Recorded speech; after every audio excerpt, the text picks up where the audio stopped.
The hiker who walked 650 feet and disappeared forever. On the open, windswept plains of California's sacred Mount Shasta, two friends watched as Carl Landers started a short walk toward them. The terrain was clear. There was nowhere to fall, nowhere to hide. They turned their attention to packing their gear for just a few minutes, and when they looked back, he was gone, vanished into thin air. This isn't just a story about a hiker who disappeared. This is about a mountain that seems to swallow people whole, leaving nothing behind but impossible questions. There are places on this earth that feel ancient, filled with a power that defies our modern understanding. Mount Shasta is one of them. It's a monolithic giant, a potentially active volcano that pierces the Northern California sky. Its peak a jagged crown of rock and ice reaching over 14,000 feet. It's a place of staggering beauty, a beacon for adventurers and spiritual seekers. But Shasta is more than just a mountain. For millennia, it has been a sacred site. Native American tribes, like the Karuk and Wintu, have long considered its upper slopes a realm reserved for spirits, a place where the physical and ethereal worlds touch. They warn against going too high, into the silent, icy world above the treeline, because it's a domain not meant for mortals. Over the last century, these beliefs have been joined by a flood of modern myths.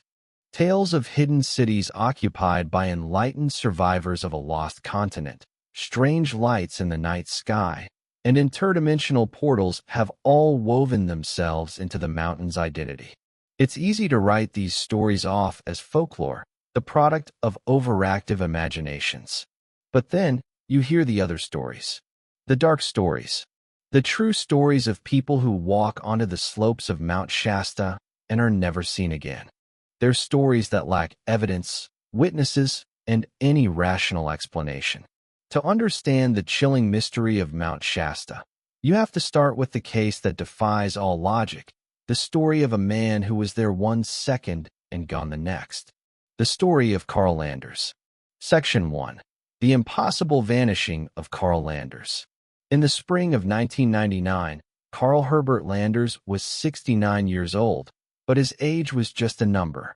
He was an experienced distance runner and a seasoned mountaineer in phenomenal physical condition. Carl was also on a mission to summit the highest peak in all 58 of California's counties. By May of 1999, he was on the verge of his goal. Only one major peak was left on his list, the formidable giant of Siskiyou County, Mount Shasta. This wasn't his first try. A previous attempt was cut short, but on May 25, 1999, he came back, determined to finally reach the summit. He wasn't alone. With him were two of his closest friends, 64-year-old Milton Milt Gaines and 60-year-old Barry Gilmore. All three were experienced, well-equipped, and respected the mountain's challenges.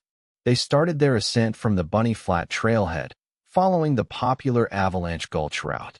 The climb started normally, but as they gained altitude, Carl began to feel sick. His friends thought it might be a reaction to medication he took for altitude sickness. Despite feeling ill, they pushed on, reaching a staging area known as the 50-50 camp at about 9,400 feet. They camped for the night, planning to make the final summit push in the morning. The next morning, the conditions were tough.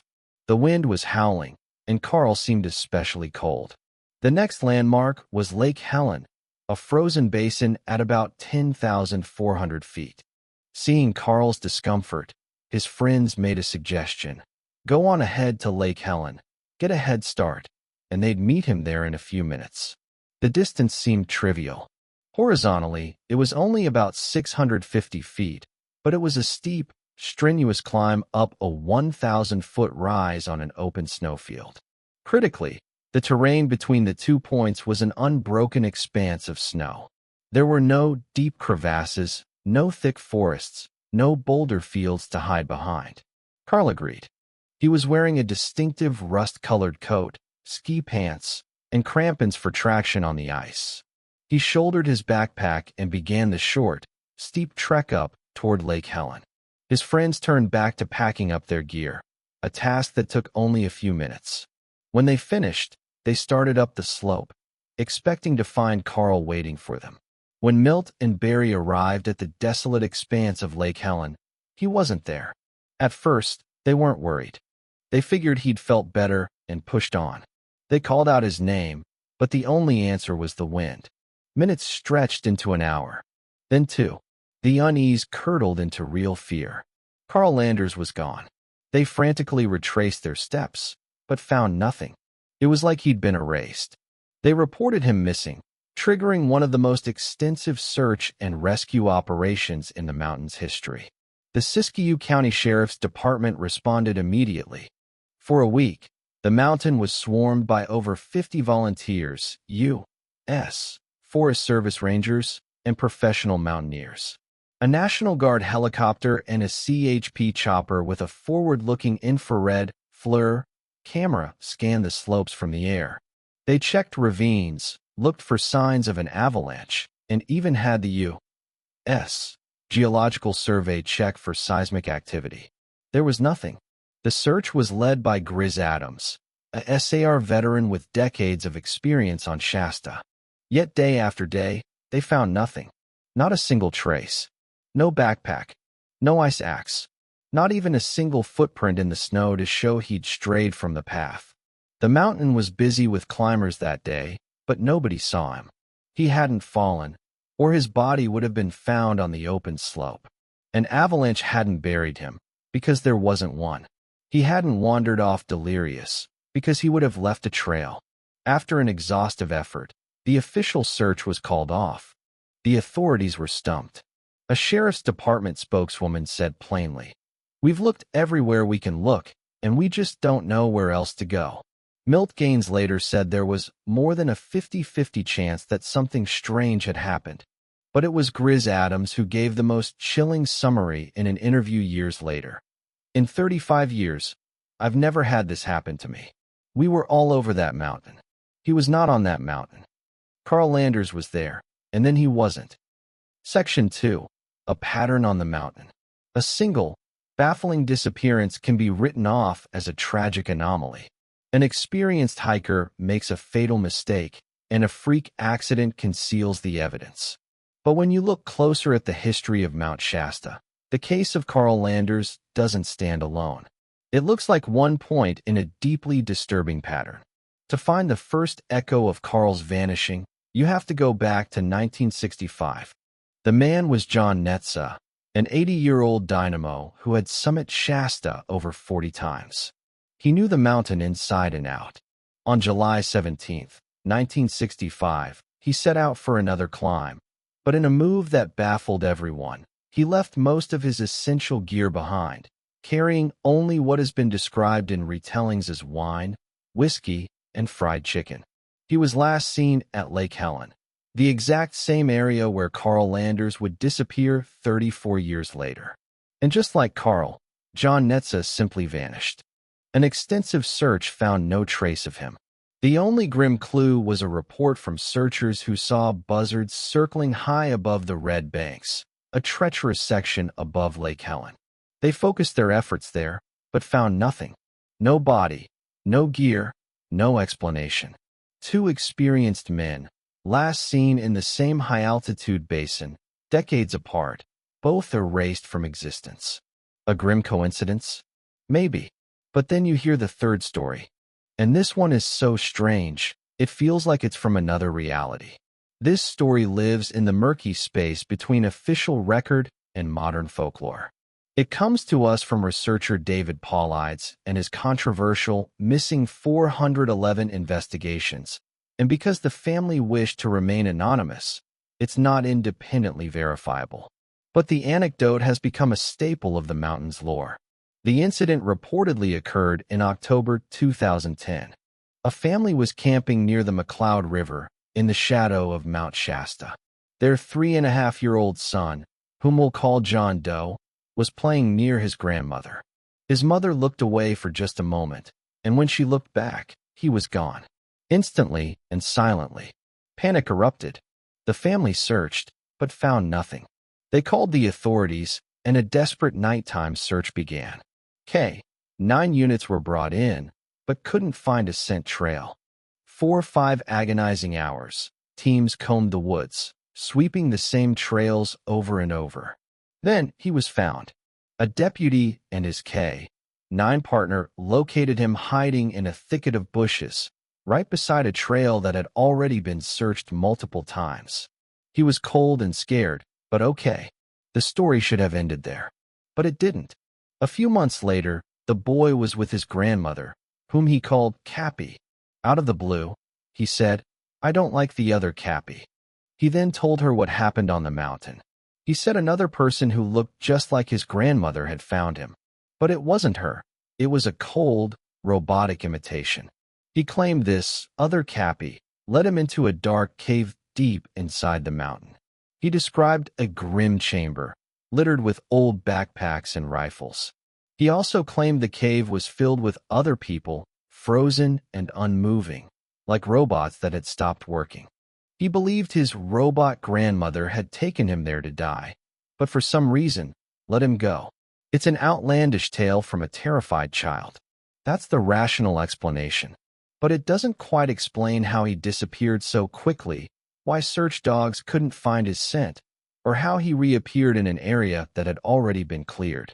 This story, taken alongside the disappearances of Carl Landers and John Netza, paints a chilling portrait of Mount Shasta. Section 3. The Mountain's Secrets. When logic fails, you're left with the stories the mountain tells itself.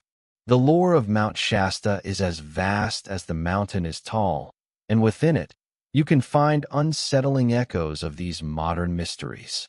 The oldest stories come from Native American tribes who have always said the upper reaches of the mountain are a powerful vortex where the veil between worlds is thin. To them, the idea of the mountain taking someone isn't a metaphor. It's a literal possibility. Then there's the most famous legend, the story of the Lemurians. According to the lore, which began to take shape in the late 1800s, an advanced race from the lost continent of Lemuria escaped a cataclysm by building a magnificent hidden city called Telos deep inside Mount Shasta. They are often described as tall, graceful beings in white robes. For over a century, people have reported strange encounters with serene, mysterious individuals who sometimes pay for supplies with gold nuggets before vanishing. Pilots have reported bizarre magnetic anomalies, and the unique, lens-shaped lenticular clouds that often cap the summit are seen by some not as weather, but as cloaked spacecraft or energy from Telos. Could the lost hikers have stumbled into this hidden world? Did they pass through an unseen portal into Telos?